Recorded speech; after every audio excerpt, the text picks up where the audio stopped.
notoriedade de Etienne de la Boétie é fruto de seu livro O Discurso da Servidão Voluntária, de 1576, que defende que é possível resistir à opressão sem o recurso à violência.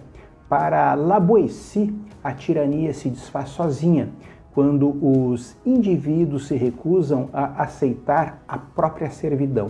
Para o autor, ao contrário do que é comum pensar, a servidão não seria forçada, mas sim voluntária. Mesmo quando a submissão é imposta pela força, nenhum poder domina e explora uma sociedade por um bom tempo sem que haja colaboração e o auxílio ativo ou tolerante de parte significativa de seus integrantes. Como o poder autoritário é constituído, sobretudo, com o acatamento dos oprimidos, uma técnica de resistência sem violência é viável, com a organização coletiva de se recusar a obedecer e colaborar. Foi com essa ideia que se consolidaram muitas lutas de desobediência civil, principalmente no século XX, e que derrubaram muitas ditaduras. Uma curiosidade, havia uma grande amizade entre La Boétie e Michel de Montaigne. Montaigne, em um de seus famosos ensaios, escreveu que se lhe perguntassem por que ele amava tanto Etienne de la Boétie, não poderia dar outra resposta senão porque era ele, porque era eu. Uma resposta simples e direta de explicar uma amizade ou o amor de duas pessoas. Tem até uma letra de uma música do Chico Buarque que faz referência a essa frase, apenas trocando, o ele por ela. La Boétie morreu muito cedo, com apenas 38 anos. O autor questiona, ele acha estranho como tantas pessoas, cidades e estados suportam, em alguns casos, um tirano que só tem esse poder porque este lhe é dado e que só faz mal à sociedade enquanto esta tolerá-lo ao invés de enfrentá-lo. Ele não entende como, mesmo não sendo obrigadas, muitas pessoas se subjugam a um tirano que não deveriam temer por ser apenas um, e nem amar, porque é cruel com todas as pessoas. Para o autor é até compreensível que poucas pessoas temam um tirano, que é uma pessoa só, mas milhares, até milhões, não se defenderem dele, do tirano, é para ele um vício monstruoso. Etienne de la Boétie entende que é o próprio povo que serve e que se escraviza. Observem as próprias palavras do autor. Não é preciso combater nem derrubar esse tirano. Ele se destrói sozinho, se o país não consentir com sua servidão. Nem é preciso tirar-lhe algo, mas só não lhe dar nada. O país não precisa esforçar-se para fazer algo em seu próprio benefício, basta que não faça nada contra si mesmo. São, por conseguinte, os próprios povos que se deixam, ou melhor, que se fazem maltratar, pois seriam livres se parassem de servir.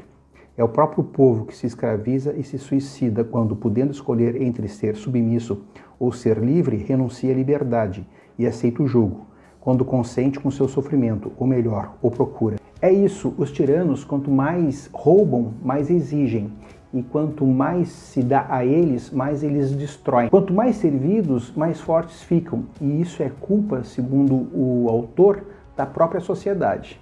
La Boétie nos alerta que o tirano não é melhor que nós, e ele só nos causa mal porque somos coniventes com ele, agimos como seus receptadores e seus cúmplices. E ele completa que nós não devemos enfrentá-lo para conseguirmos nos livrar dele, bastaria nós não o sustentarmos. Se nós não o sustentarmos, o tirano será como uma grande estátua que perde a base e vai ser derrubado. La Boétie quer entender como a vontade persistente em servir fincou raízes tão profundas e por conta disso chega a colocar em dúvida que o amor à liberdade é algo natural nos homens. O autor pergunta: não teria a natureza nos criado como irmãos? Ela não nos colocou neste mundo como em um campo de batalha onde os mais fortes estão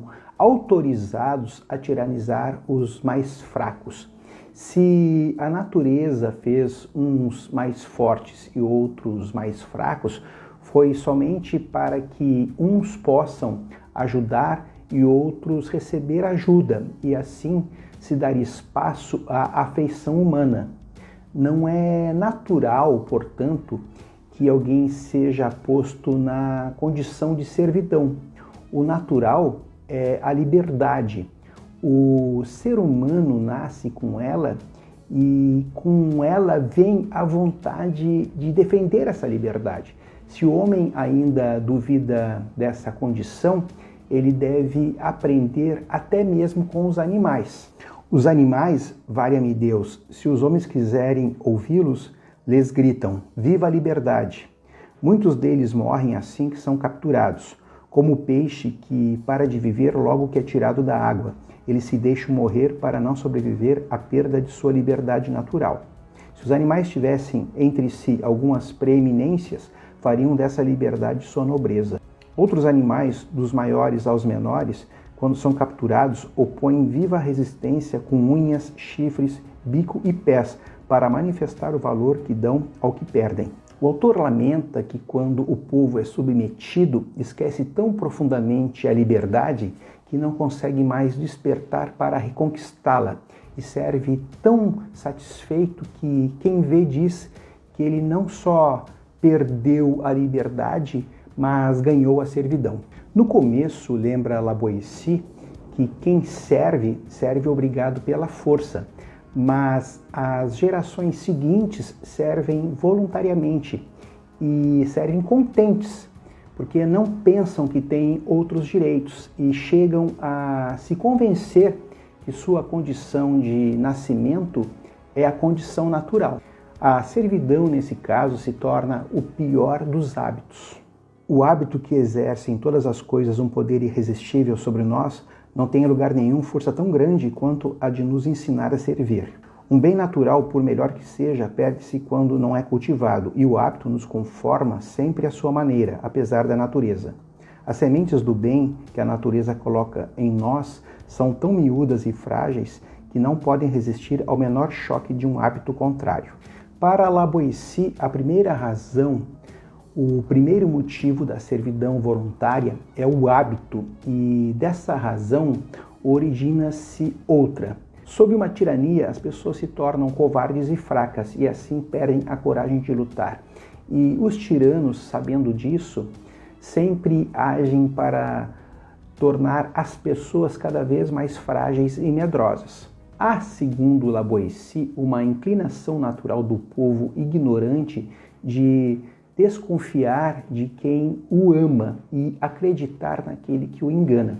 De fato, impressiona ver como o povo se rende com a menor vantagem que lhe seja apresentada. O autor fala, embora indiretamente, na política do pão e circo, que até hoje funciona, por mais lamentável que seja. Além do pão e circo, outros meios foram usados pelos tiranos para manter o povo na servidão, como belos discursos sobre o bem público e o interesse social. É incrível, mas haviam tiranos, como na Assíria, que chegavam a aparecer só raramente em público para que o povo pensasse que eles eram sobre-humanos e assim obtinham maior respeito e submissão. A servidão sempre foi tão infame que até os próprios tiranos se espantavam que as pessoas tolerassem alguém que as desonrassem.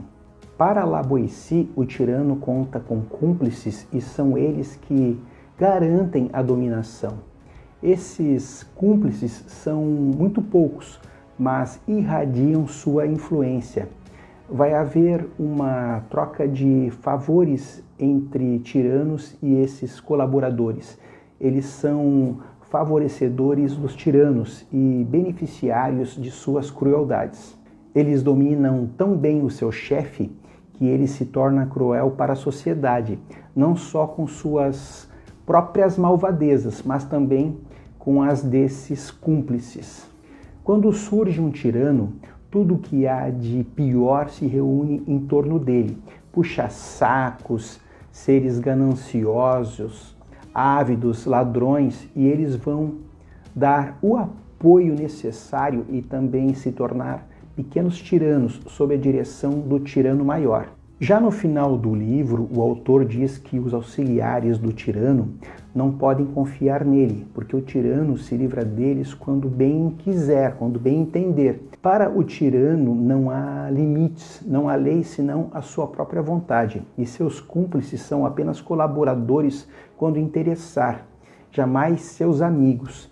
Entre os malfeitores não há amizade, apenas cumplicidade. Estão aí então as ideias centrais do livro Discurso da Servidão Voluntária, de Etienne de la Boétie, que em tempos de ameaça às democracias vale muito a pena serem conhecidas.